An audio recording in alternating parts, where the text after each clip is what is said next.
Bien, en honor al tiempo vamos a comenzar.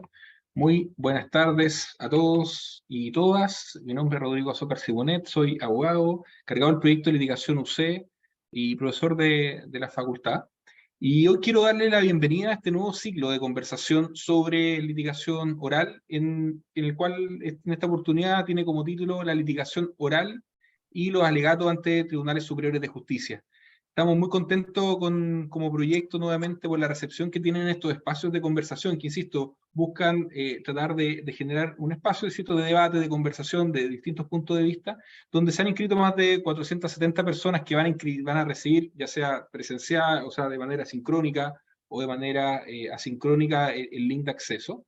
Y cual, insisto, ¿no? Fue un espacio que creamos de conversación en temas relativos a la litigación oral. Lo anterior sumado a las distintas actividades que nosotros organizamos como proyecto durante el año, como los cursos de alegato ante tribunales superiores de justicia y alegatos orales, eh, nuestro curso también de técnicas de interrogación a juicios orales, que también están en proceso de inscripción y en próximos meses se van a desarrollar. Y bueno, y nuestro diplomado en especialización en juicios orales y técnicas de litigación, que se va a impartir desde el mes de enero del 2024. Si a alguien le interesa, nos puede escribir en el chat del Zoom o escribir directamente al correo electrónico proyecto litigación@uc.cl. Respecto a nuestra actividad de hoy, les cuento que el proyecto de litigación de nuestra facultad organiza estos ciclos de conversación sobre litigación oral, en modalidad de conversatorio, de conversaciones, voy a silenciar acá a algunas personas. Ahí sí. Denme un segundo. En modalidad un poco de conversaciones, con invitados, con el objetivo de abordar la litigación oral de distintas perspectivas, como la argumentación, el razonamiento judicial, nos tocado temas de negociación, la visión de los jueces, las técnicas, las experiencias también de los distintos litigantes, de jueces, pero siempre poniendo énfasis en los aspectos prácticos que resulten útiles para los abogados y abogadas litigantes. Es desde este enfoque práctico que creemos que es absolutamente necesario el conversar acerca de los alegatos ante tribunales superiores de justicia, y que hay que tener en cuenta que los alegatos orales son parte de la vida profesional de un litigante, pero que esto tiene una gran dificultad por varios factores, por varios elementos que vamos a conversar el día de hoy, desde las formalidades que deben operar al momento de litigar, hasta intentar aportar nuevos antecedentes al recurso para que este alegato no sea una mera repetición de lo presentado en primera instancia o en instancia o por escrito en el mismo recurso, ¿no? Son puntos esenciales para ejecutar un buen alegato ante tribunales superiores de justicia. Es más, un buen alegato puede conducir a los ministros a tomar una buena decisión afín, obviamente, a nuestras pretensiones. Entonces, vista de todo esto anterior y de lo que vamos a conversar en el día, estamos, insisto, muy contentos de contar con la participación de nuestras dos amigas invitadas. En primer lugar, Francisca de la Maza; en segundo lugar, María José Valdés. Francisca de la Maza, abogada de la Universidad de Chile, profesora del Departamento de Práctica y Asistencia Legal de nuestra facultad, es magíster en Derecho, Convención de Derecho Público de la Universidad Católica de Valparaíso, ex relatora de la Corte de Apelaciones de Valparaíso y además parte del proyecto de litigación de nuestra facultad y que organiza esta instancia. Así que bienvenida, Francisca. También nos acompaña María José Valdés. Ella también es abogada de la Pontificia Universidad Católica de Chile, exalumna de nuestra facultad, y es relatora interina de la Ilustrísima Corte de Apelaciones de Santiago, y también nos va a contar del ejercicio interno desde nuestra judicatura. Así que bienvenida, María José.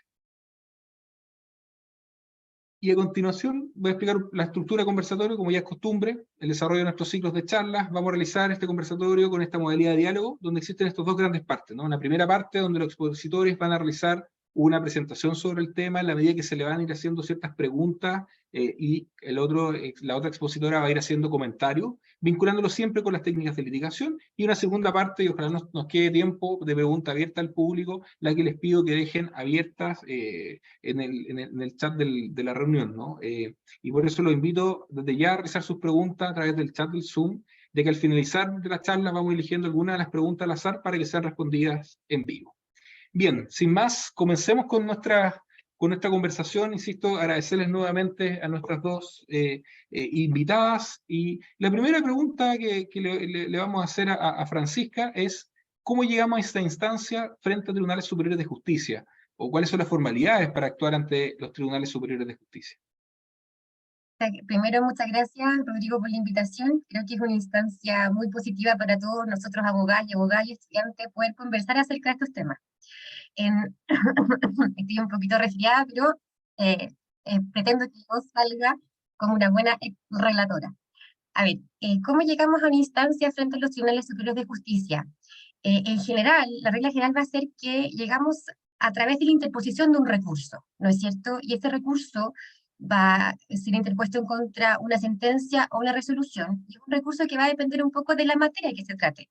Sabemos que por lo menos las Cortes de Apelaciones revisan cuestiones civiles, de familia, laborales, penales, ¿no es cierto? Entonces, este recurso en materia civil va a ser, por ejemplo, un recurso de carácter jurisdiccional, una apelación, una casación en la forma, una casación en el fondo, ¿no es cierto? En materia penal, un recurso de nulidad. En materia laboral, también un recurso de nulidad. También hay ciertos recursos, como el recurso de ex, que eventualmente también puede conocer la Corte, y recursos de carácter disciplinario, también como el recurso de queja, por ejemplo. También las Cortes conocen en primera instancia, ¿no es cierto?, acciones constitucionales a través de un recurso, la interposición de un recurso o una acción constitucional de protección o un recurso de amparo, ¿no es cierto? Entonces, la idea general es que llegamos a esta instancia a través, ¿cierto?, de la interposición de un recurso que va a depender de la materia, ¿no es cierto?, y de la materia que tiene que ver con ese recurso, ¿no es cierto? Y en relación con las formalidades, bueno, en términos muy generales se requiere ser abogada o abogado habilitado para el ejercicio de la profesión, salvo, como bien sabemos, los postulantes que están realizando la práctica profesional en la Corporación de Asistencia Judicial, y para que podamos efectivamente llegar a la instancia del alegato ante la Corte de Apelaciones, se requiere efectivamente que este recurso, en la generalidad de los casos, sea concebido por el Tribunal de Primera Instancia, ¿no es cierto? Cuando se interpone el recurso hay una fase previa de admisibilidad del tribunal que dictó la resolución, ¿no es cierto? Y una vez que este tribunal concede el recurso, la sala tramitadora de la Corte también efectúa ciertos trámites para los efectos de que ese recurso se encuentre en estado de verse. Eso sería como en general, muy en general el contexto en cómo llegamos a esta instancia entre los tribunales superiores de justicia. Muchas gracias, Francisca. María José, si quieres también comentar lo que nos señalaba Francisca. Sí, muchas gracias. Primero que todo, muy buenas tardes a todos y a todas. Agradecer también la invitación. Me parece que esta instancia es muy buena para poder expandir la experiencia desde la práctica, no solo para las personas que están participando en el conversatorio, sino que para nosotros también que estamos acá con Francisca. De acuerdo a la primera pregunta, que tenía como intención contextualizar un poco la conversación, yo creo que es esencial la distinción que ha hecho Francisca. En ese sentido, es muy difícil poder poder hablar de alegatos en corte de una manera genérica sin hacer referencia a la especificidad de cada uno de los recursos. Yo creo que más adelante lo podemos tratar, pero evidentemente tanto la estructura de cada uno de ellos como el foco y la forma de cómo se realiza este alegato depende de cada uno de los recursos que se vayan interponiendo, y así también es como la Corte los conoce. Por lo tanto, yo creo que ese es un punto central y la base para poder conversar y poder más adelante desarrollar quizás algunos tips o algunos consejos ya de manera más distendida respecto a cada uno de ellos. Pero eso me parece que es el punto central para poder partir esta conversación. Gracias, María José, que estamos contigo. Hacerte la siguiente pregunta que también hemos ido recogiendo de los inscritos. ¿Cuál es el rol de la litigación ante tribunales superiores de justicia? ¿O cómo debe actuar el litigante ante los tribunales superiores de justicia? A propósito de la pregunta que hacíamos al comienzo, ¿no? ¿Me tengo que poner corbata hoy día para esta conversación? A propósito del rol de... Bueno, ahí tiendo a dar una primera respuesta automática, que sería sí. No quizás en este conversatorio, pero en un alegato en la Corte me parece que la primera respuesta es debería estar con corbata. Ahora bien, yo creo que para responder esa pregunta habría que hacer también una distinción previa. Yo creo que desde el punto de vista de la preparación para los alegatos o de cómo presentarse ante ellos, yo creo que hay dos aristas más o menos, dos grandes aristas para poder abordarlo. Yo creo que la primera tiene que ver con todas estas precisiones o todas estas formalidades ya de carácter personal, que yo creo que algunas son más bien básicas y que son de perogrullo en en cómo nosotros nos interrelacionamos quizás con otros colegas, que son el respeto, el saludar de una manera acorde, tener un alegato que no sea en tonos agresivos, que no sean tonos descalificativos, temas que son ya, uno supone, que son sabidos, pero tristemente nos podemos encontrar frente a situaciones en que esto no se da de tal manera. Con respecto a la formalidad, hablando ya de un punto de vista más serio con el tema de la ropa, yo creo que estamos en una instancia formal. Más allá que uno pueda compartir en lo personal la definición o no de formalidad, yo creo que hay estándares mínimos que, por lo menos, de acuerdo a la convención, se han entendido históricamente. Y al respecto, repito, estando o no de acuerdo, la verdad es que el uso de la corbata, de ropa acorde, del trato acorde, es una base, es de ahí hacia arriba. Ahora, desde el punto de vista de la preparación ya desde la otra arista, que no tiene que ver como con temas de formalidades personales, yo creo que es muy importante, y tomando la pregunta que decía en relación con el foco del alegato, es convencer. Más que nada, el abogado va, se pone en conocimiento de la corte cierta controversia, y su rol es convencer.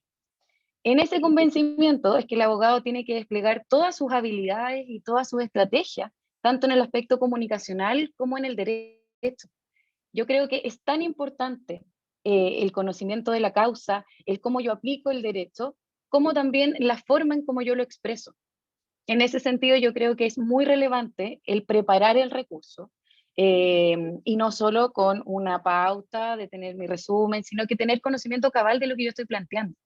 Es muy posible que dentro de una exposición, de un alegato en corte, al abogado se le puedan hacer preguntas. Y en ese sentido, la verdad es que mantener la estructura mental o quizás hasta una breve pauta, al abogado puede que lo descoloque. Y en ese sentido es esencial que para enfrentar este tipo de situaciones, que es el alegato, el abogado debe estar 100% preparado. Y nunca perder el foco de cuál es realmente el enfoque que le quiere dar a su alegato, y volviendo nuevamente al enlace de lo primero que tiene que ver con el tipo de recurso. Yo creo que ahí es, y lo reitero, y perdón que sea majadera sobre este tema, pero dependiendo de cada recurso, es la intencionalidad y el carril de preparación que debe tener el abogado. No es lo mismo intentar convencer respecto de los hechos a respecto, por ejemplo, como bien decía Francisca, en un recurso de derecho estricto, que como lo sería un recurso de nulidad, tanto en materia penal como en materia laboral. Entonces, en ese sentido, yo creo que debemos enfocarnos en un mínimo de preparación, tanto en el aspecto personal como en el aspecto profesional, que en este caso se tratan de manera conjunta, pero siempre tener en consideración también este enfoque preciso que tiene que ver con el recurso que estoy interponiendo y a qué voy a la corte, qué es lo que quiero conseguir. Muchas gracias, María José. Francisca, si quieres comentar alguna cosa, sobre todo, un poco la importancia o el rol que puede tener también la litigación ante los tribunales de justicia. Claro, sí, complementando lo que dice María José, respecto al cual estoy completamente de acuerdo, la litigación oral ante los tribunales de justicia es distinta a la litigación que podemos hacer en un juicio oral, ¿no es cierto? En un juicio oral sí tiene que ver con exponer nuestra teoría del caso, ¿no es cierto? Los hechos, la prueba, el derecho, y se marca en unas reglas diversas. Cuando estamos hablando de la litigación oral ante los tribunales de justicia, no podemos no tener en consideración que el recurso, de alguna manera, es nuestro eje de ruta, ¿no es cierto? Acá ya nos vamos a volver a discutir como una teoría del caso lo que se plantea en un juicio oral. Acá, en el fondo, lo importante es de la litigación oral del alegato, es dar a conocer los fundamentos de hecho y de derecho de este recurso que yo interpuse en contra de la sentencia de manera clara y precisa para obtener, por ejemplo, en el caso de una apelación, la enmienda de resolución, o en el caso del recurrido, ¿no es cierto?, del apelado, que se confirme la sentencia. Entonces, es muy importante tener en consideración que la litigación oral es distinta, es un foco distinto, y muchas veces los comentarios que se hacen es que en un alegato, por ejemplo, en un alegato de una casación en el fondo, o en un recurso de nulidad en materia laboral o en materia penal, se vuelva a discutirlo, o si estuviéramos nuevamente en el juicio. Y eso no es correcto, porque el foco, como bien decía María José, es distinto. Y en el caso, por ejemplo, de una apelación incluso, en que sí hay revisión de hechos y del derecho, lo importante nunca va a ser repetir la relación, por ejemplo, o volver a discutir lo ya de alguna manera zanjado. Lo importante es, de una manera más técnica, es sostener la apelación, los argumentos en virtud de los cuales yo, como litigante, como apelante, no estoy conforme, por ejemplo, con el razonamiento que hizo el tribunal, ¿no es cierto? Y darle al tribunal, darle a la Corte las razones por las cuales no estoy de acuerdo, por ejemplo, en el modo en que apreció los hechos, haciendo referencia específicamente a la prueba rendida, o los argumentos de derecho. Entonces es muy importante tener esa distinción, que la litigación oral en materia de un juicio es muy distinta frente a lo que se sostiene en los tribunales de justicia. Y en relación también, un poco complementando con lo que decía María José respecto de, bueno, de la corbata, ¿no es cierto? Y cómo debe actuar un litigante ante los tribunales de justicia, creo que es muy importante, y esto es algo que también se comenta por los ministros, que hay que ser deferentes, ¿no es cierto?, y respetuoso, tanto, bueno, con mi contraparte, pues con mi en el alegato, ¿no es cierto?, y también con el tribunal de primera instancia. Muchas veces los abogados abogadas estamos enojados en el fondo porque creemos que el tribunal no razonó bien o que en verdad su sentencia no estuvo conforme de acuerdo al mérito del proceso. Pero es importante que cuando nosotros demos las razones por las cuales no concordamos, por ejemplo, con el tribunal de primera instancia, seamos deferentes, ¿no es cierto?, seamos respetuosos, porque en alguna medida la Corte, estamos hablando de uno de los suyos, digamos, de un tribunal de primera instancia, y es muy importante ser deferente entonces con el tribunal de primera instancia, no obstante no estemos de acuerdo con sus argumentos, y también de alguna manera con mi colega o mi contraparte en el alegato. Así que a propósito de estas diferencias que tú hacías entre instancias y tribunales superiores de justicia, quizás pedirte si puedo ahondar también si existe en la práctica alguna diferencia entre los alegatos ante la Corte de Apelación y la Corte Suprema. Claro, mira, a ver, en términos muy generales, en términos formales, no hay diferencia en el fondo en cómo se produce la ley, o sea, en la formalidad, ¿no es cierto? Ahora bien, cuando uno alega en la Corte Suprema, estamos alegando frente al máximo tribunal del país, ¿no es cierto? Son 5 ministros, no son 3, las salas son más grandes, entonces hay una cierta solemnidad un poquito distinta, ¿no es cierto?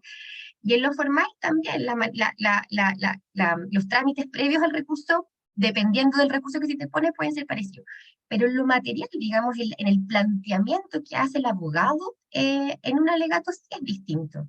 Porque como bien hablábamos, en la Corte de Apelaciones, la regla general, digamos, están los recursos de nulidad en materia laboral y en materia penal, ¿no es cierto? Pero en las apelaciones, la Corte de Apelación es un tribunal de segunda instancia, entonces revisa los hechos y el derecho, ¿no es cierto? Pero en la Corte Suprema, efectivamente, acá son derechos estrictos, entonces ya no va a haber una revisión de hechos y de derechos, sino que lo que yo me tengo que poner, lo que yo tengo que hacer como abogado, y de alguna manera darle cuenta a la Corte Suprema porque esa sentencia incurrió en un vicio, ¿no es cierto? ¿Por qué incurrió en el fondo una causal de nulidad, ya sea nulidad penal, nulidad laboral o en una causal de no recurso de ocasión en el fondo, ¿no es cierto?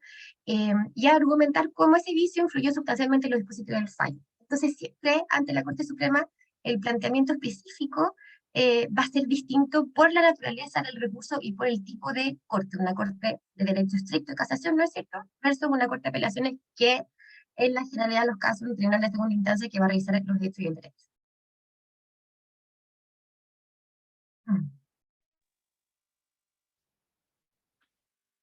Muchas gracias, Francisca. No sé si, María José, ¿quieres tú también precisar alguna cosa antes de que pasemos ya a algunos aspectos, a profundizar en algunos de los aspectos que han ido tocando? Sí, la verdad en ese sentido concuerdo plenamente con Francisca. Yo creo que las diferencias entre el alegato ante las Cortes de Apelación o la Corte Suprema viene dada más bien con la naturaleza de los recursos y justamente cómo conocen de los asuntos. En ese sentido, yo creo que desde el punto de vista de las formalidades no hay mayores diferencias, eh, por lo que no veo mayor trascendencia en esa distinción. Ahora bien, claro, tenemos que no olvidar la composición de las salas. En la Corte de Apelaciones no tenemos solo 3 ministros, en la Corte Suprema tenemos a más personas que convencer. Por lo tanto, yo creo que quizás, desde mi perspectiva, el desafío es aún mayor y por tanto la construcción del alegato también, quizás en ese sentido podría ser incluso más amplia, para fin de abarcar diferentes criterios y también diferentes posturas de los ministros que van a fallar del asunto. Súper, muchas gracias a las dos por esta primera tanda de preguntas, insisto, un poco más generales. Y creo que profundicemos en dos aspectos, ¿no? En el alegato probablemente tal, por un lado, un ratito, y después vamos a hablar de estructura también de alegato, ¿ya? Le invito a todos los amigos también presentes que puedan hacerse parte también de este conversatorio, generando sus comentarios, sus preguntas en el chat, con tal de poder al final también hacer algunos espacios de preguntas.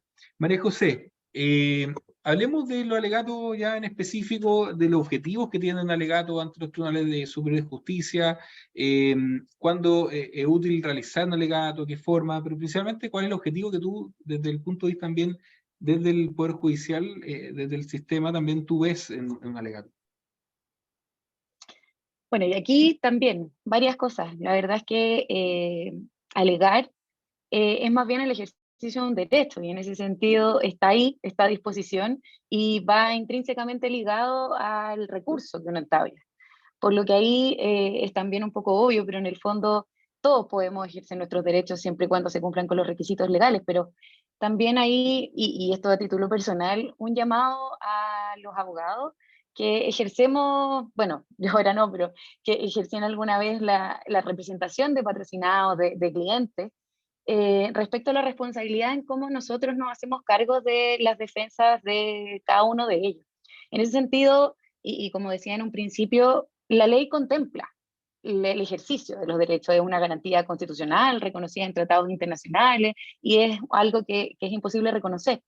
Pero yo creo que también hay una especie de responsabilidad ética con los clientes, en el sentido de muchas veces poder circunscribir lo que yo realmente voy a poder alegar. ¿A qué voy con esto? O recurrir. Que muchas veces, y aquí me hago cargo de lo señalado, vienen recursos en que quizás son recursos de derecho estricto y que el abogado ni siquiera va a alegarlo a la corte. Entonces ese recurso, por causa legal, sale abandonado. Entonces, en ese sentido, se ejerció un derecho, pero no de la manera correcta. Por lo que en ese sentido yo creo que el principal llamado también es a un tema de responsabilidad, a un tema de profesionalismo en la representación de los clientes por parte de nosotros los abogados. Haciendo terminando ese pequeño paréntesis respecto a lo que me preguntabas con el objetivo de los alegatos, bueno, lo señalaba anteriormente respecto a el convencer, el convencimiento. Yo creo que esa es una palabra clave cuando nosotros hablamos de alegatos orales, toda vez que es esencial esa interacción que se tiene con la sala de la corte de poder plantear lo que yo quiero plantear. En ese sentido, lo que se busca es enfatizar ciertos puntos. Lo que yo busco es ir al tribunal y señalar específicamente qué es lo que yo estoy pidiendo. Y ahí lo relaciono también con la estructura y con la formalidad de cómo deben ser los alegatos y respecto a esta necesaria distinción respecto de cada tipo de recurso. Evidentemente, si yo tengo un recurso en el que existe una relación, no se espera por parte de los ministros que los abogados realicen una reiteración de los antecedentes de hecho, porque están a disposición, salvo que quizás a un abogado le parece prudente hacer alguna complementación o agregar algo que le parece importante para el énfasis de su alegato, o etcétera, pero relacionado siempre respecto a complementar, porque el reiterar la relación de los antecedentes yo creo que no es un aspecto útil tanto para el abogado que está alegando ni para la corte. En ese sentido, y respecto, ahora haciendo la distinción a algunos recursos que no tienen relación de los antecedentes, como serían, por ejemplo, las nulidades penales, nulidades laborales, en ese sentido, hablamos de un recurso de derecho estricto, en que justamente lo que se busca es que se acoja este recurso de nulidad por alguna causal interpuesta respecto de la causal específica y de la forma de interposición en que ésta se presentó. Por lo tanto, no es necesario un análisis completo o hacer un resumen desde que la causa ingresó, las respectivas audiencias, la rendición de la prueba y todo el transcurso del juicio, salvo que dichos aspectos sean necesariamente esenciales para el planteamiento del recurso. En ese sentido, yo creo que es muy importante, y lo vuelvo a reiterar, qué es lo que nosotros estamos pidiendo. Evidentemente, cuando el abogado alega un recurso de protección, el foco principal es cómo, cuándo, por qué y quién vulneró la garantía fundamental que se está alegando. En un recurso de nulidad, evidentemente, es cómo la sentencia o el juez o el procedimiento incurrió en la causal de nulidad alegada. Por lo tanto, es muy importante hacer esta distinción y poder enlazarlo con la estructura del alegato. En ese sentido, es distinto el convencimiento que se intenta lograr en un recurso de protección, en un recurso de amparo, que en un recurso de casación, por ejemplo. Y ante eso, en ese sentido, como lo que decía Rodrigo, quizás adelantando un poco el tema de la estructura, lo principal es una coherencia en el alegato. No solo en el alegato en sí, sino también en el alegato oral y con el correspondiente recurso. La verdad es que me ha tocado también tristemente que muchas veces algunos ministros detienen un alegato, los presidentes de la sala, señalando, abogado, eso no está en su recurso.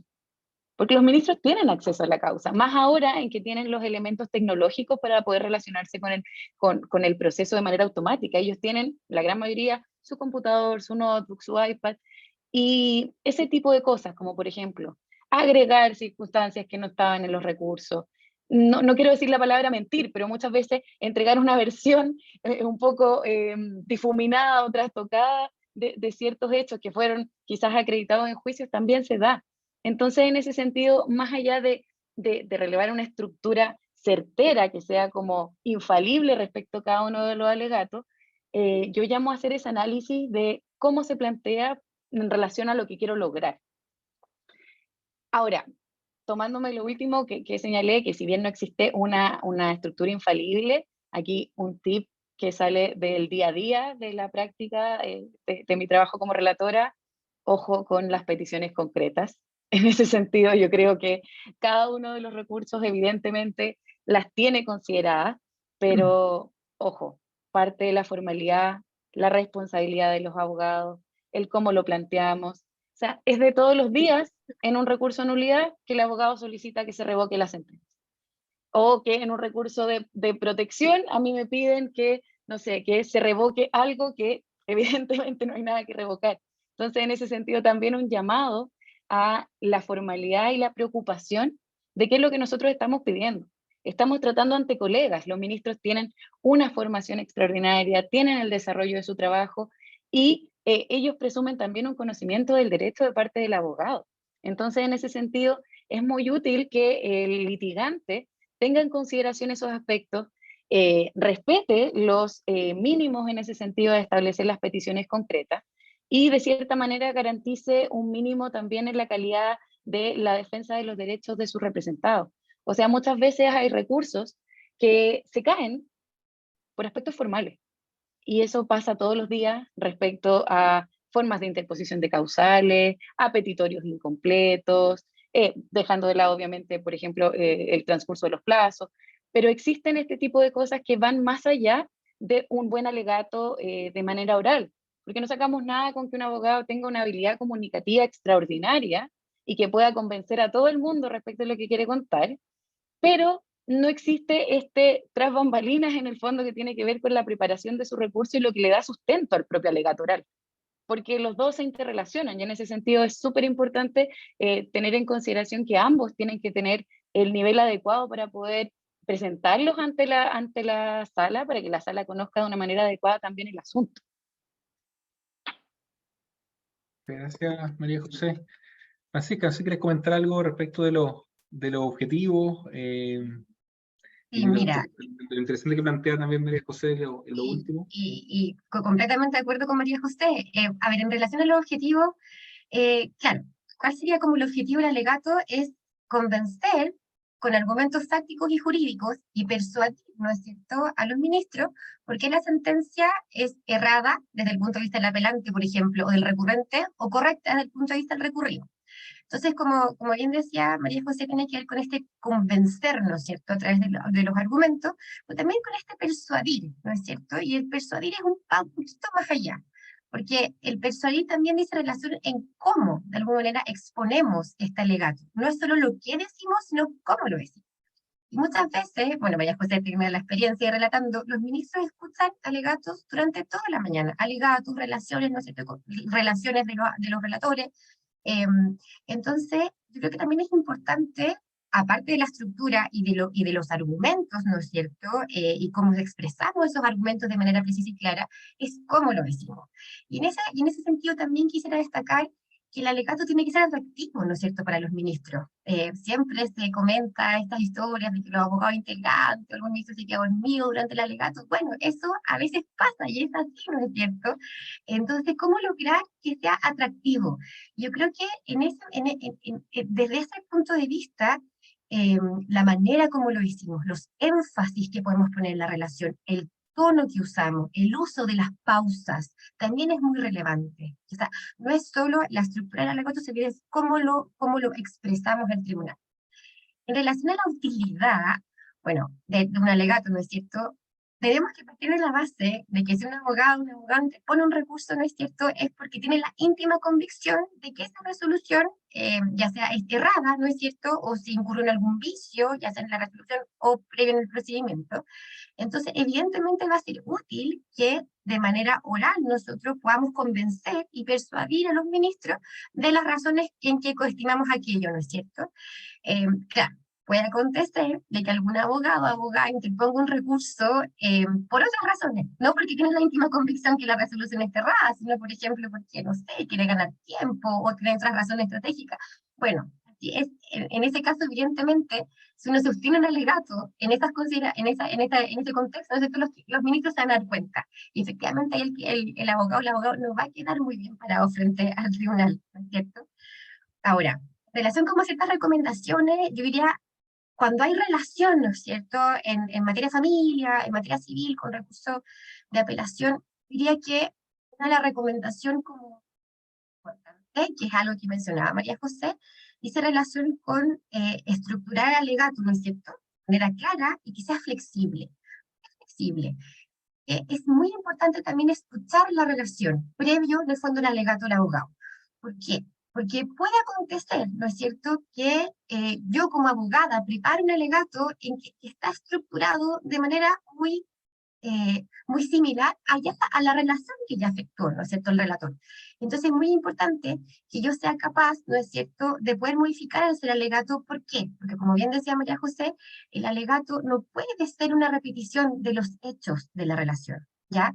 Y adicionalmente, entonces tengo que tener la capacidad, ¿no es cierto?, de poder modificar el relato de manera de aportar información que sea relevante y que sea distinta de aquella que se mencionó en la relación. No es una repetición de hechos. Yo lo que puedo hacer quizás es dar cuenta de hechos que se omitieron en la relación, ¿ya? Porque el relator estimó que no eran relevantes, ¿no es cierto? O lo que puedo hacer es destacar algunos hechos relevantes, pero no puedo volver a relatar la causa en el alegato. Y adicionalmente, es muy importante tener presente que el relator o la relatora estudia los antecedentes a través de la carpeta electrónica, ¿no es cierto? Pero es el abogado o la abogada la que tiene el conocimiento de la causa, ¿no es cierto? En la que están las particularidades de la causa. Eso no lo puede saber el relator que se estudia los antecedentes de la carpeta electrónica. Entonces, el énfasis, el tono que yo le voy a dar a la relación solamente lo conoce el abogado. Y hay una cuestión también es relevante, hay ciertos como componentes humanos, ¿no es cierto?, en relación a la persona de los litigantes, o en relación a antecedentes que quizás no fueron destacados por el relator, que es muy importante que se pongan en conocimiento de los ministros al momento del alegato. Ese dato, ese componente humano, esto que no se dijo y que puede ser un componente relevante para persuadir a los ministros, también es importante que se ponga en conocimiento. Y adicionalmente, bueno, hay otras recomendaciones que son quizás obvias, pero lamentablemente, como mencionaba María José, es importante que el alegato es una decisión oral, por lo que no debe ser leído. Si en algún momento es leído, ¿no es cierto?, o se aprecia por parte de los ministros de que no sé, el abogado o la abogada recurre mucho a su minuta, eso puede ser objeto de una llamada de atención por parte de los ministros, ¿no es cierto?, y le resta todo el valor que pueda tener ese alegato. Adicionalmente, otras consideraciones, cuando se anuncian, los abogados nos anunciamos por un tiempo específico para alegar, ¿no es cierto? Cuando nos anunciamos 30 minutos, pero en realidad alegamos días, bueno, eso también de alguna manera lo toma en consideración en la Corte, y son ciertos aspectos que nos van a contribuir en que este alegato sea finalmente persuasivo para los ministros. Y lo que ella comentaba, ser respetuoso con mi contraparte, ¿no es cierto? Evitar los calificativos, cualquier gesto que puede denotar falta de respeto, y siempre hablar en tono pausado y claro. Eso podría como aportar. Gracias, Francisca. Ahora, tú dices, hablas de que esto sea un aporte para los ministros, para la causa, ¿cierto? Que sea persuasivo, ¿cierto? Que son como dos grandes objetivos. Ahora, ¿cómo debería prepararse el litigante para ejecutar un alegato con estas características? Bueno, evidentemente tiene que estudiar la causa muy bien, ¿no es cierto? Yo he escuchado comentarios de ministros que aún siendo los abogados de la parte, hay ciertas cuestiones que no manejan bien de la causa, ¿no es cierto? Como bien decía María José, si un ministro interrumpe el alegato en algún momento, ¿no es cierto? El abogado tiene que ser capaz de tener esa información a la mano y poder decirla de manera inmediata. ¿Por qué? Porque como ya mencionaba, una cosa es convencer, ¿no es cierto? Y otra cosa es persuadir. Si de alguna manera el ministro ve que este abogado no se sabe la causa, no tiene conocimiento de lo hecho, va a afectar va a afectar la percepción que tenga, ¿no es cierto? Y eso va a influir igualmente en la decisión final. Entonces, bueno, tiene que ver siempre con saber bien la causa, conocer las particularidades, ¿no es cierto?, del recurso que se va a plantear, que lo hemos repetido con María José, es distinto sostener un alegato, un recurso de apelación, de una casación en el fondo, de un recurso de nulidad en materia laboral, en materia penal, y tiene que ver también con esta capacidad de ser flexible y de ser de ensayar mucho, o sea, en el fondo las presentaciones orales se practican ensayando la presentación oral, ¿no es cierto? Para poder lograr en el fondo como este convencimiento y esta persuasión y esta manera de alegar que sea atractiva para los ministros. Súper. Y María José, ¿cómo ves tú el tema de la preparación de los litigantes?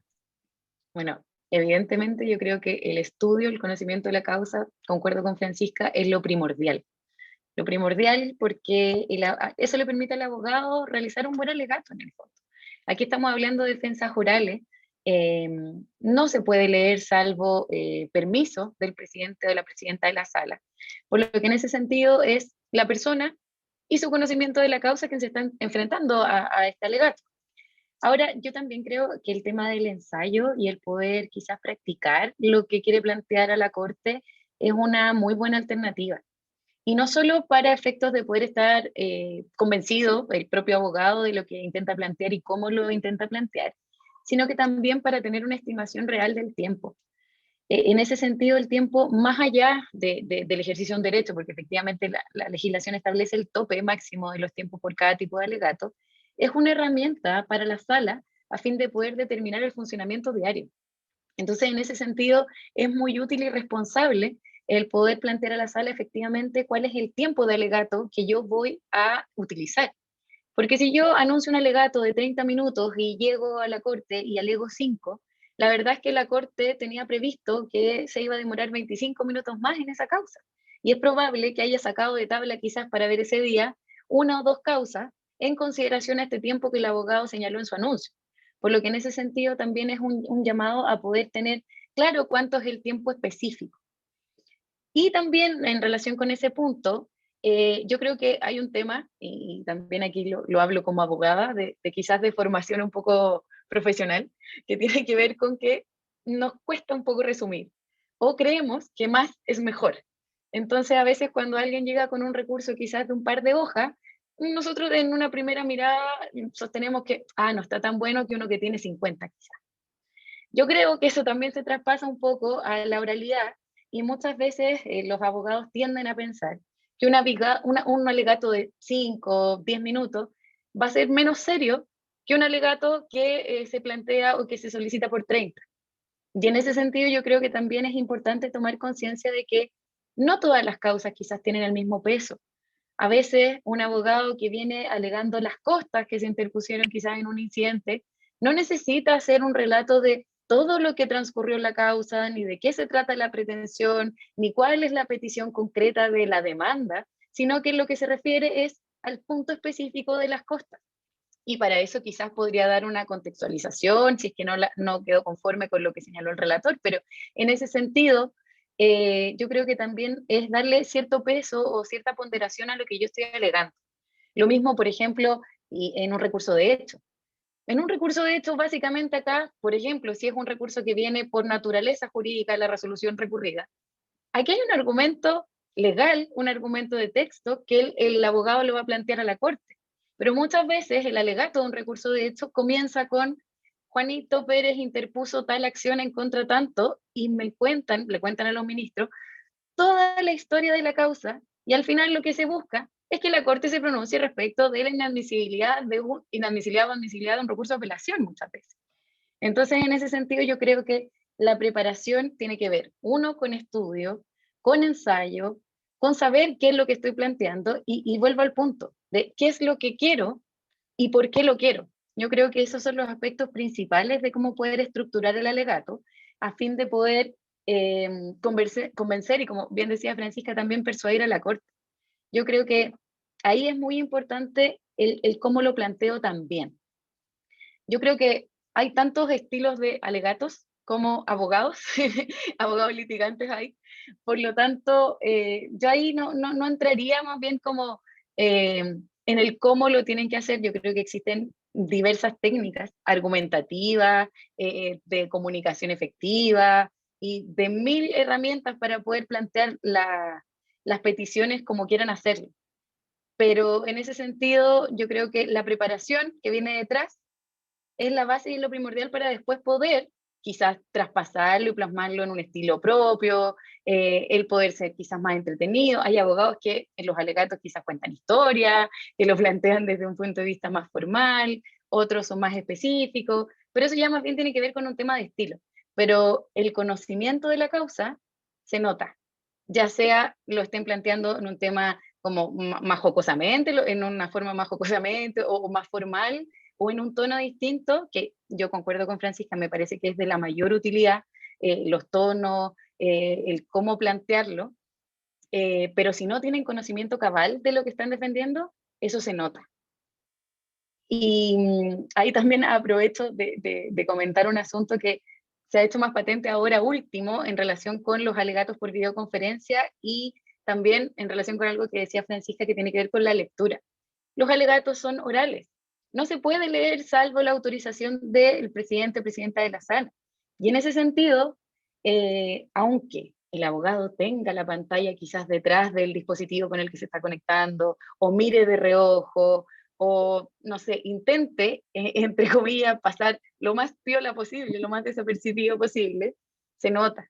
Los ministros llevan años escuchando alegatos y son perfectamente capaces de distinguir cuando un abogado está leyendo. Y en ese sentido, para evitar el mal rato de que pueden incluso parar el alegato y decirle, abogado, no lea, que es un momento incómodo para todos en esa sala, es fácil, no lo lea, prepare el alegato oral como tiene que ser. Y ahí también una premisa, los abogados que usan lentes, generalmente cuando están leyendo, en la pantalla se refleja.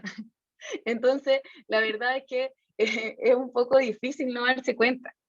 Por lo que como tip ahí, de manera personal, no lean los alegatos, evítense el mal rato, ensayen y preparen bien la causa. En ese sentido es lo más importante a mi juicio. María José. Ahora, tú identificas varios problemas que uno ve en los litigantes, ¿no? La falta de conocimiento, la lectura, eh, pero ¿cuáles crees tú que son los errores o los problemas más comunes que tienen los litigantes al momento de hacer estos alegatos en los tribunales superiores? Además de estos dos que tú comentabas, ¿no? Si identifica algún otro. ¿Sigo yo? ¿Sí? Ah. Hola. Sí, sí. Bueno, de errores, lo que planteé, lo que hablábamos al principio, las formalidades. Yo creo que el ingresar a una sala, por ejemplo, y hola a los ministros, la verdad es que puede generar una situación incómoda. O el despedirse, chao, chaito, nos vemos. El ejercicio de formalidades básicas dentro de un tribunal se está dejando un poco de lado. En ese sentido, yo creo que es un error que marca una dinámica distinta en el alegato. Los ministros son personas, están todo el día escuchando alegatos de larga duración, y en ese sentido están acostumbrados a un cierto estándar, por lo que yo creo que la formalidad es uno de los errores que he identificado en este último tiempo, respecto no solo a la formalidad en la presentación, al trato muchas veces, sino que también a la formalidad, no sé, a la falta de corbata, por ejemplo, a la falta de chaqueta, que más bien es un criterio que está medianamente asentado en las respectivas cortes, por lo que es evitar un posible problema por parte del abogado. Como, ¿para qué? En ese sentido. Ahora, desde el punto de vista del alegato, ya respecto al fondo del alegato, yo creo que muchas veces, y lo reitero también, el tema de las peticiones concretas.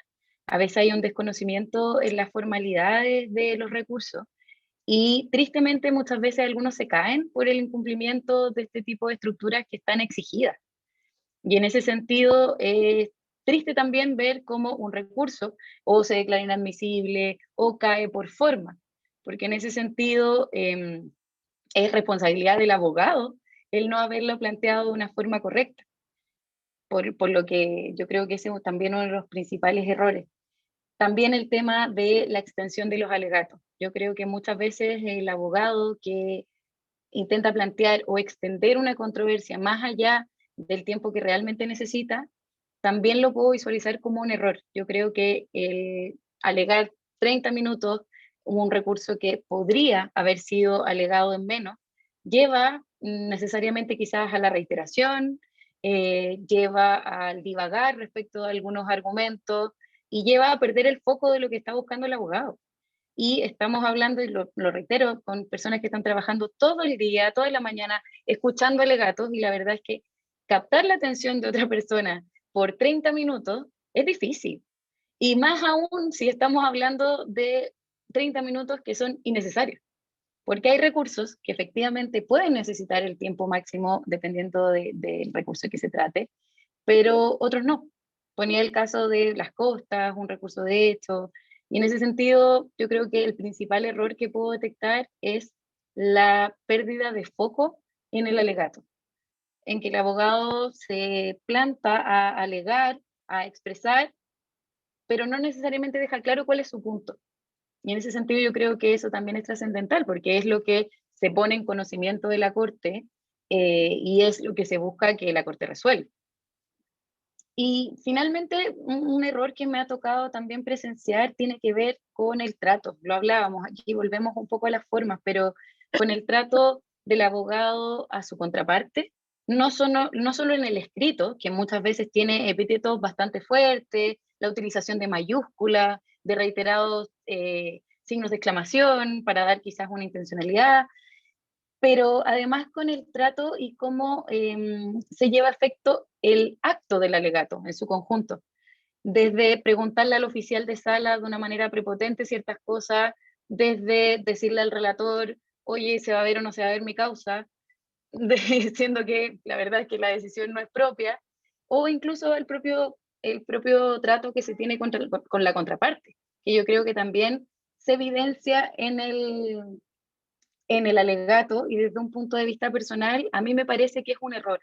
La verdad es que los argumentos deberían tener un peso jurídico, un peso en las en las capacidades comunicacionales, y escapar un poco de estos recursos que salen un poco de lo tradicional y de lo útil en un alegato, que sería el maltrato, las faltas de respeto o el énfasis excesivo en hasta características personales, como decía Francisca quizás en algún momento, como el poder traspasar una línea o el salirme de esta formalidad de los tribunales. Entonces, esos son los principales, yo creo que hay más, pero estos son los principales que puedo identificar en este momento. Gracias, María José. Así que no sé cuáles son, tú crees que los errores que más comunes cometemos nosotros los Yo, litigantes. yo coincido con lo que se ha dicho, ya lo hemos reiterado, y yo creo, a ver, ponerlo como en positivo de alguna manera, porque creo que un buen alegato puede tener mucha incidencia en la decisión. Entonces, yo, así como un poco como concluyendo, ¿no es cierto?, en este sentido, el error es que como litigantes no aprovechamos correctamente la instancia, ¿ya? Y ese no aprovechar correctamente la instancia dice relación con todo lo que hemos en el fondo venido diciendo. Y que hice relación con ser estratégicos al litigar frente a un tribunal superior, ¿no es cierto? Y ese ser estratégico implica, bueno, saber la causa, conocer en el fondo las reglas respecto del recurso y expresarlo de manera en el fondo correcta y persuasiva. Entonces yo creo que es por lo mismo, acá estamos con una relatora, ¿no es cierto? Estas instancias son tan importantes porque en general lo que yo he podido escuchar de los ministros, ¿no es cierto?, es que desde su perspectiva hay excepciones, ¿no es cierto?, pero como abogados, me incluyo, no tenemos como un buen nivel en los alegatos. Creo que hemos avanzado mucho en litigación en los juicios orales, ¿no es cierto?, ya había con las reformas en familia, con las reformas en materia penal, en reforma en materia laboral, pero por ejemplo en civil, quizás nosotros los abogados no estamos acostumbrados a sostener presentaciones orales, ¿no es cierto?, porque estamos en un procedimiento evidentemente escrito, ¿no es cierto? Entonces, en materia de apelación, llegamos a enfrentarnos a una corte de apelaciones sosteniendo un recurso de apelación, y claro, están en el fondo como falencia que precisamente les podemos ir puliendo en estos conversatorios y un poco conversando. Yo creo que un buen alegato incide en la decisión de los ministros y tenemos que ser estratégicos para aprovechar esa oportunidad que tenemos de exponer, ¿no es cierto?, oralmente los alegatos, o sea, nuestros argumentos ante los ministros. Eso podría de alguna manera como concluir, pero coincido un poco en lo que viene diciendo María José, en lo que ya hemos dicho anteriormente. Ahora, a propósito de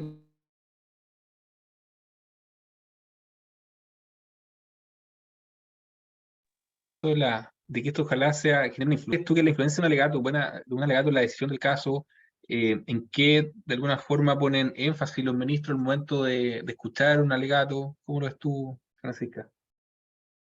¿Me puedes repetir la pregunta, Rodrigo? Porque Sí, justo estoy un se poquito perdió con un el problema. Sí, internet. no, te voy a apagar pantalla brevemente. Te planteaba, a propósito, que tú planteabas que al comienzo de tu intervención, que el alegato tiene que generar una influencia en los ministros, y ahí la pregunta es cuál es la influencia que tú esperas en el alegato en la decisión del caso, y también en qué ponen énfasis los ministros al momento de escuchar un alegato, desde tu perspectiva. A ver, desde mi perspectiva, yo siempre he creído que como abogadas litigantes, tenemos que hacerle la pega fácil al tribunal. Ya, o sea, en el fondo, eso es básico. Tenemos que hacerle la pega, tenemos que, en el fondo, entregarle los argumentos de manera tal de que copien y peguen y confirmen la resolución o revoquen la resolución. Y en ese sentido, bueno, va a depender un poco, ¿no es cierto?, del recurso, ¿no es cierto? Pero en materia de apelación, el énfasis va a ser precisamente el dar cuenta por qué en el fondo nosotros estimamos que la sentencia es errónea, ¿no es cierto? Que la sentencia o que el razonamiento que ocupó el tribunal al establecer los hechos o al aplicar el derecho son erróneos. Entonces, claro, uno puede hacer un alegato, como decíamos después de media hora, ¿no es cierto?, de contar la historia de la demanda, lo que se pidió, la contestación, la prueba. Pero lo que le importa al tribunal o sea, lo que va a tener el tribunal, bueno, la sala, el ministro que esté de acuerdo, ¿no es cierto?, es ¿qué me sirve a mí para fallar este recurso de apelación? ¿Ya? Y lo que me sirve a mí para fallar este recurso de apelación va a ser directa relación con los fundamentos de la apelación. Y los fundamentos de la apelación va a ser directa relación con por qué esta sentencia es errónea o por qué no lo es. Entonces, yo creo que ese es el énfasis. Ahora, el énfasis va a estar dado por también la manera en que lo vamos a decir, cómo nos expresamos en relación a cuáles son los argumentos por los cuales no estamos de acuerdo con la sentencia, ¿no es cierto? Y en los casos de recurso nulidad o en una casación, también el énfasis es lo que necesita lo que necesita la Corte para poder fallar un recurso de nulidad, para poder fallar un recurso de casación. Eso no va a tener que ver mucho con todo lo que se discutió en primera instancia, ¿no es cierto? No primera instancia en caso de nulidad, en el tribunal agudo, ¿no es cierto? Sino darle los elementos al tribunal para que pueda fallar el recurso. Y eso va a tener también directa relación en cuál es el vicio que se cometió en la sentencia y cómo ese vicio influyó sustancialmente en lo dispositivo del fallo. Entonces, ese es el kit del asunto, digamos, es cómo yo aporto mi alegato para que el tribunal pueda resolver a mi favor y no perderme en todo un juicio, ¿no es cierto?, que puede haber durado muchos años. Entonces, creo que eso es como relevante, ser precisos y concretos en relación a cómo yo puedo hacerle el trabajo más fácil al ministro para que finalmente termine acogiendo un recurso de nulidad o revocando la sentencia en un caso de una apelación. Eso yo creo que podría señalar. Gracias. María José, tú, de tu experiencia también estando adentro hoy día, ¿no? En la sala, ¿no? ¿Qué crees tú de lo que más ponen énfasis los ministros al momento de escuchar los alegatos y también al momento de tomar la decisión respecto del alegato? Sí, sí.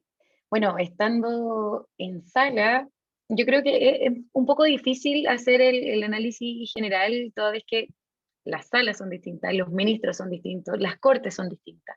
Y en ese sentido yo creo que el énfasis también va asociado, como lo hemos reiterado en varias ocasiones, al tipo de recurso.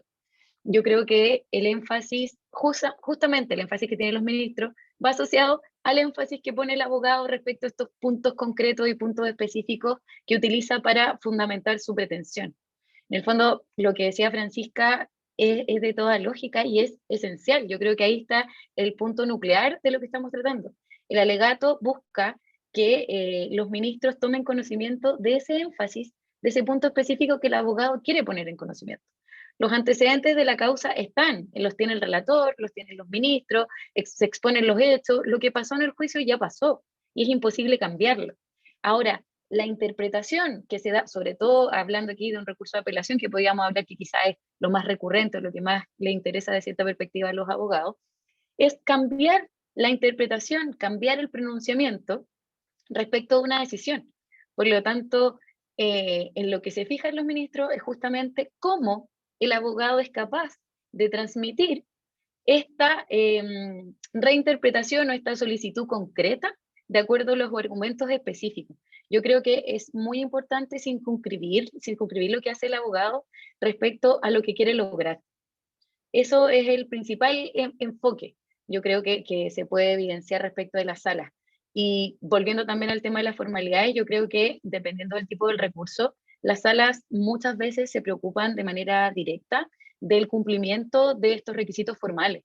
Por ejemplo, si hablamos de un recurso de nulidad en materia laboral, por ejemplo, es muy, muy relevante el cómo el abogado interpone las causales, toda vez que los ministros tienen su criterio respecto a la forma de interposición, si son estas causales en materia subsidiaria, de manera conjunta, por lo que es una antena en el fondo que al decir el abogado interpongo estas causales de manera, inmediatamente la atención de los ministros se va a esta forma de interposición, por lo tanto, ese es el desafío, en circunscribir lo que están pidiendo, el cómo lo están pidiendo, y también las formalidades, que yo creo que es un punto principal que toman en cuenta los ministros al momento de escuchar del alegato y posteriormente resolver.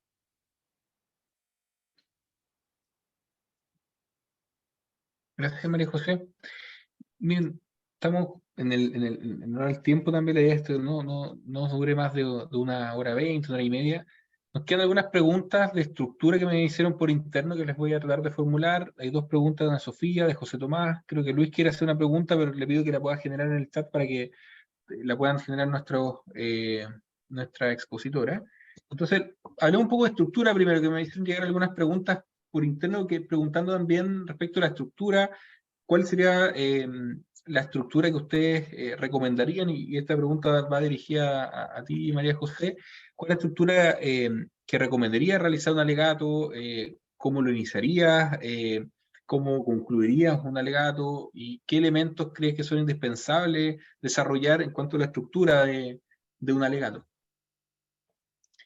Bien, yo creo que, bueno, más allá de algunas preguntas que me han hecho en otras instancias, por ejemplo, de abogados que litigan por primera vez, si es recomendable decir o no decir que es la primera vez, ese tipo de cosas, yo creo que la mayoría de las cortes son más bien flexibles respecto a ese tipo de cosas. Ningún abogado lo van a interrumpir por hacer esa precisión, esa prevención. Pero bueno, partiendo siempre, consejo base, la formalidad. buenos días, señoría. Los ministros de Corte tienen un trato de señoría por ley, no es un capricho, es una estipulación que se realiza y ese es el trato que le corresponde, por lo tanto, siempre partir de esa base. Ahora bien, respecto de la estructura en sí del alegato, yo creo que hay que hacer una distinción. Para mí es muy necesario distinguir entre los alegatos que tienen o no tienen relación. Yo creo que un alegato que tiene relación de los antecedentes, la verdad es que si la relación fue completa, no es necesario, y de hecho no lo recomendaría, hacer una reiteración de todos los antecedentes a los ministros. Primero, porque va a restar tiempo valioso para exponer los antecedentes que realmente quiere exponer respecto a su pretensión. Y en segundo término también puede incluso desviar la atención de los ministros. Los ministros ya escucharon la relación, más o menos larga, más o menos completa, dependiendo del relator. Pero en ese sentido, no sería recomendable partir con una reiteración de los hechos, evidentemente. Ahora, si es que existe quizás algún punto de hecho que el relator no le dio el énfasis que esperaba o intenta complementar con algún asunto, evidentemente puede hacerlo, pero siempre de manera concisa y enfocándolo hacia el fondo del alegato, que es lo que se busca en realidad. Y respecto de los recursos que no tienen relación, aquí también me han hecho esta pregunta en otras instancias que tiene que ver con cómo el abogado puede introducir de cierta manera los antecedentes de la causa al alegato. Aquí yo creo que hay que hacer una precisión respecto de qué es lo que se está recurriendo y en razón de qué causal es la que se está recurriendo. Porque yo creo que es útil realizar una breve contextualización de los antecedentes, por ejemplo, si se trata de una causa penal, si se trata de una causa laboral, haciendo la distinción en este caso, ya que en penal tenemos litigantes institucionales que generalmente tienen una estructura de alegato bastante como construida de una manera que especifica los antecedentes. En ese sentido no habría mucho que decir. Pero respecto a un recurso de nulidad laboral, por ejemplo, yo recomendaría quizás hacer una breve contextualización de los antecedentes, pero breve, realmente breve. En el sentido de señalar de qué se trata esta controversia, desde términos muy generales, e inmediatamente redirigirnos a la causal. Si nosotros estamos recurriendo por una causal de infracción de ley, evidentemente dirigirnos a la normativa infringida, en dónde o en qué parte de la sentencia se infringió la normativa y hacer esta relación, o no sé, por ejemplo, valoración de la prueba que no se realizó conforme a la sana crítica específicamente, es decir, esta prueba en específico no se valoró conforme a este sistema de valoración, y hacer la bajada inmediata, de decir, ¿por qué no? ¿Qué principio se vulneró? ¿Cómo se vulneró? ¿Y qué es lo que estoy pidiendo en relación a eso? Yo creo que las estructuras en base a los recursos son propias de cada uno de los recursos. Y en ese sentido también es muy importante el centrar el foco del alegato en lo que yo quiero obtener. Si yo pido que se revoque una sentencia y se reemplace, en el fondo se dicta una de reemplazo por otra o se cambia la convicción, es distinto a yo pedir la nulidad de una sentencia para solicitar que se dicte una de su reemplazo. O sea, en ese sentido, la estructura debe ser armada conforme a lo que yo quiero conseguir y de acuerdo a los antecedentes de base que lo quiero conseguir. Por lo tanto, yo creo que esa estructura es primordial. Ahora, también en algunos casos se ha planteado respecto a la introducción de jurisprudencia que apoye la postura del abogado que está litigando. Yo ahí creo que no hay inconveniente en que se haga presente. Yo creo que es importante la individualización de la causa que se está citando. Y también, si el abogado prefiere o si el abogado requiere hacer una lectura extractada, esta tiene que ser precisa considerando a lo resolutivo, a la estimación de la jurisprudencia que se está citando en relación con el caso concreto. A veces llegan jurisprudencia de carácter general, que no mucha relación tiene con el caso, o incluso, no sé, abundantes pronunciamientos que son quizás del año 2002, en que posterior a eso han existido abundantes pronunciamientos que van en términos contrarios. Por lo tanto, también ahí yo creo que el tema de acompañar jurisprudencia es una herramienta muy útil, pero tiene que ser usada responsablemente. No ser sobreabundante, ir justamente en el punto preciso en que se busca, y también tener la correcta individualización. O sea, si llega y me están citando una sentencia de la Corte Suprema, por ejemplo, que venga con el rol para, en el caso de que los ministros quisieran acceder a ella, evidentemente tenemos la forma de buscarla y encontrar. Respecto a la prueba, yo creo que ahí, haciendo como un resumen como de una estructura, yo creo que esta pregunta es recurrente respecto a la rendición de prueba en segunda instancia, y yo ahí la verdad es que excede un poco lo que yo me puedo pronunciar, toda vez que cada sala, cada corte tiene criterios diferentes y muchas veces se remiten directamente a las normas supletorias de rendición de prueba en segunda instancia, por lo que estas formalidades escapan un poco de un pronunciamiento unívoco. Por lo tanto, yo creo que ahí es importante la interrelación que tiene el abogado con la misma corte. Recordemos que las peticiones que se realizan en la Corte son a través de los escritos y la Corte responde de esa manera. Por lo tanto, cualquier solicitud que se vaya a llevar efecto en relación con la Corte se hace por escrito y la sala o la sala tramitadora, según corresponda, se va a pronunciar en esos términos. Ahora ya bajando un poco el tema de la estructura, para finalizar, evidentemente, y lo que ya señalé, peticiones concretas. Aquí apelo también a que los abogados también desarrollen un cierto mínimo respecto de este tipo de solicitudes. Hay salas que consideran que si las peticiones concretas, por ejemplo, están en el cuerpo del escrito y en el petitorio se establece que se solicita que la sentencia, no sé, que se dicte sentencia de reemplazo conforme a derecho, quizás van a considerar suficiente esta petición respecto de ciertos recursos. Pero no es el común, no es el estándar. Una petición concreta debe estar ubicada donde tiene que estar, en los términos que tiene que estar. Por lo tanto, también es un llamado para esos efectos de cerrar el alegato y tener ojo. Y lo decía un poco al principio. Si estoy en un recurso de nulidad laboral, la verdad es que solicitar que se revoque la sentencia no viene mucho al caso. Entonces, también un foco ahí respecto de eso para finalizar. Muchas gracias. Francisca, de la estructura, no sé si quieres comentar algo de lo que nos planteaba María José. Después le voy a pedir que hagan una especie de cierre, también respondiendo las 2 o 3 preguntas que están ahí en el chat del Zoom, que se las voy a mandar por interno. Francisca. Sí, a ver, mi expertise, ahora que ya soy ex relatora, dice más relación con materias civiles. Entonces, en relación con la estructura de un alegato en materia de recurso de apelación, yo diría que claro, que es importante partir el alegato, ¿no es cierto? Bueno, con la autorización respectiva, ¿no es cierto? Y partir el alegato pidiendo, o sea, expresando lo que se pide, ¿no es cierto? La petición concreta. ¿Por qué?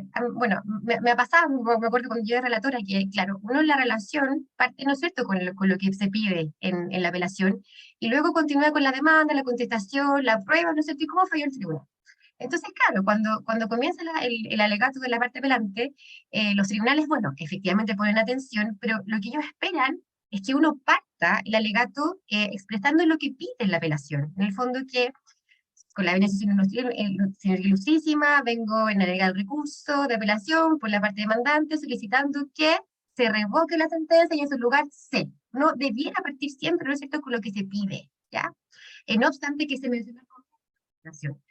Y luego, como estructura así, quizás como una estructura que podría ser fácil de seguir, como ya tenemos la relación de los hechos en la relación, sería partir dando cuenta de la resolución recurrida y cuáles fueron los fundamentos de la resolución recurrida. Entonces sería, partiendo con la petición concreta de la apelación, luego expresar cómo falló el tribunal, ¿no es cierto?, en primera instancia, cuál fue la resolución recurrida, su fundamento, para luego, si en mi caso soy el apelante y no estoy de acuerdo, bueno, dar cuenta de los argumentos o sea, dar cuenta de los argumentos de hecho en relación a la prueba rendida, ¿no es cierto?, porque el tribunal resolvió de manera equívoca en mi concepto, y luego terminar con los fundamentos de derecho.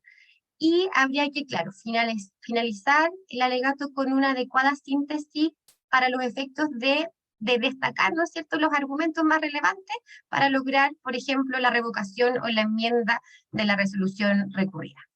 Eso sería como en términos generales, no sé, como la estructura que puede uno plantear en relación con un alegato en un recurso de apelación. Y en relación con las preguntas del chat, hay una pregunta que dice en relación con qué tan útil es el uso de la jurisprudencia en las apelaciones o la nulidad. ¿Es recomendable su lectura extractada o basta la frase y la cita de los roles? A ver, yo, en mi concepto, esta es una opinión personal, yo creo que sí es relevante. Em, pero hay que tener ojo en la manera en que uno lo expresa, ¿no es cierto? Porque, claro, ahí si uno cita mucha jurisprudencia, un ministro o una sala, pues sí, bueno, pero acá estoy resolviendo yo, ¿no es cierto? Pero yo considero que sí, cuando es un caso que es parecido, la Corte tiene deferencia en el fondo también con sus propios precedentes, y es una manera también de contribuir en el razonamiento del recurso. O sea, yo no sé si, no sé ahí María José cómo nos puede aportar, pero yo creo que basta hacer mención a la jurisprudencia, pero ya la lectura extractada respecto de ciertos pasajes de esa jurisprudencia, yo no lo recomendaría. Esa es mi opinión personal. Había otra pregunta que decía relación, en base a su experiencia, ¿qué tan importante es la relación para efectos de confirmar o revocar un fallo en materia civil?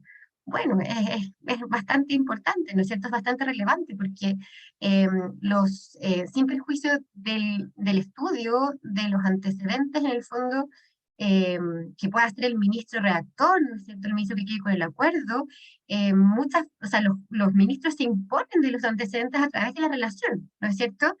Muchos sabemos acá de que luego de terminada la vista de la causa del día respectivo, muchas veces el mismo día se confirma o se revoca una sentencia.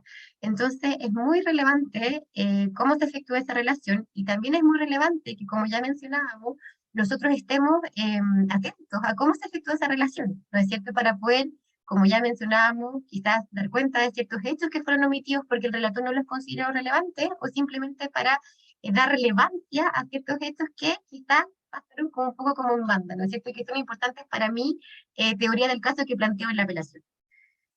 Y hay una pregunta, ahí también María José me imagino que va a complementar, si es realmente útil que el apelado alegue, dado que solo busca confirmar lo ya resuelto, y ello ya se expresó en la relación. Yo creo que sí. Creo que siempre es importante que el apelado también sostenga y defienda en el fondo cómo falló el tribunal de primera instancia. Yo creo que como un alegato de un apelante puede convencer y puede ser muy persuasivo, también es importante, ¿no es cierto?, que el apelado defienda la sentencia, ¿no es cierto? Porque vamos a tener claridad de que el relator va a hacer una exposición absolutamente neutral en relación con los antecedentes de la causa. Entonces, si hay una exposición de un apelante en que da cuenta pormenorizadamente los argumentos de por qué él estima que fue errado el razonamiento del tribunal, y yo considero que es relevante que el apelado sostenga en su alegato la defensa, digamos, de esa sentencia. Eso es por mi parte. Sí. Si quiere precisar alguna de las preguntas. Sí, respecto de las preguntas, que también aquí las tengo a la vista, efectivamente la primera, respecto al uso de jurisprudencia en los recursos de apelación o nulidad, si es recomendable la lectura. Yo aquí, como buena abogada, tal como nos enseñan en el primer año de universidad, hay que distinguir.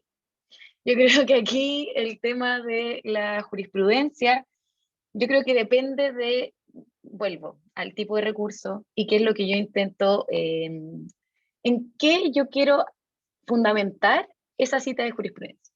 Yo creo que no es lo mismo citar quizás un recurso de apelación o algún pronunciamiento sobre un recurso de apelación de alguna corte de años atrás en un recurso de apelación propiamente tal, a citar quizás un recurso de unificación de jurisprudencia en una causa de nulidad laboral.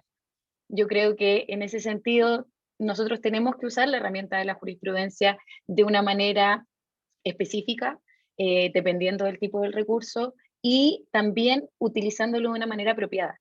Yo lo señalaba anteriormente, yo creo que hay pronunciamientos que son muy parecidos en causas muy similares, y en ese sentido quizás podría ser útil siempre, con la autorización del presidente o presidenta de la sala, poder hacer referencia, leer 2, 3 líneas no más que eso. No recomendaría hacer una lectura de una extensión mayor que esa.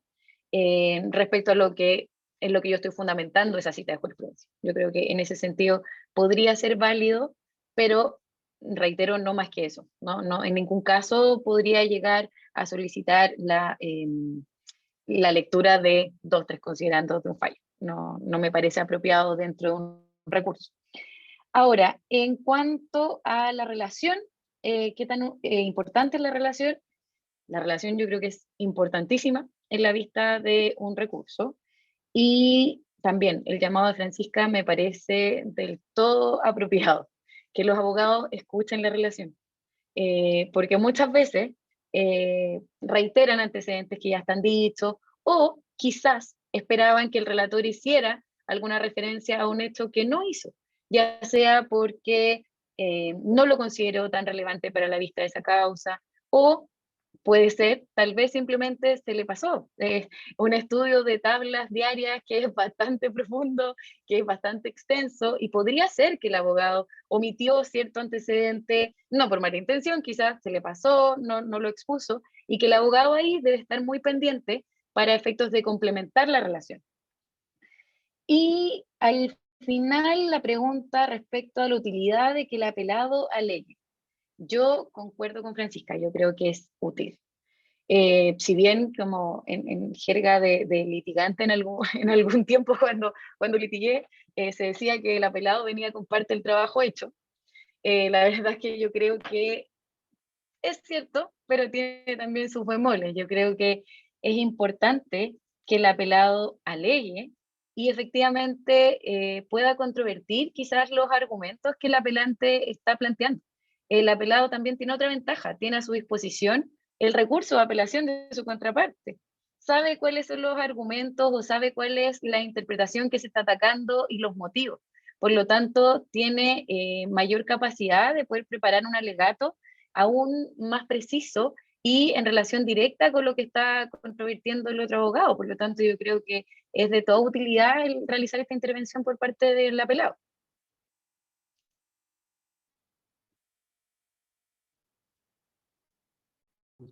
Muchísimas gracias a todos. No sé si quieren hacer un pequeño cierre con alguna idea, algunas recomendaciones, sugerencias, tips a propósito del alegato antes de cerrar.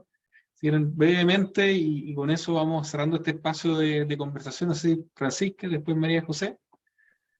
Sí, más que nada O es despedir como, derechamente como usted crea. Algo quiera enfatizar, si no.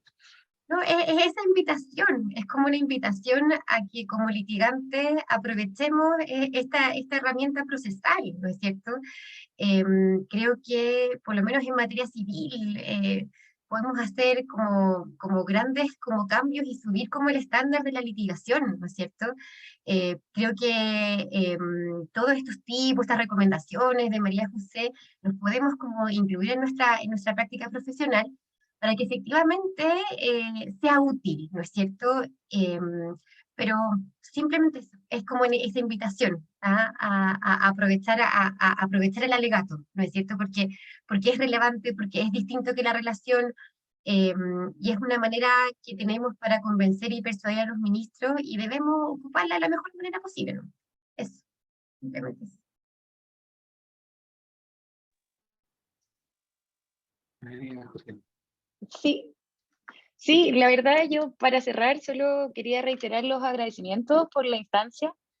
Me parece muy enriquecedor el poder estar acá frente a abogados que me imagino la mayoría, o si no todos, son litigantes. Yo creo que eso permite estar un poco más conectado con los abogados, que básicamente el relator es un poco el contacto que se produce entre el abogado y la sala, por lo que más o menos tener conciencia o saber cuáles son sus inquietudes o poder entregarle ciertos tips o ciertos consejos para que ejerzan de mejor manera su derecho a alegar, es muy enriquecedor profesionalmente, así que solo eso, reiterar los agradecimientos y eso.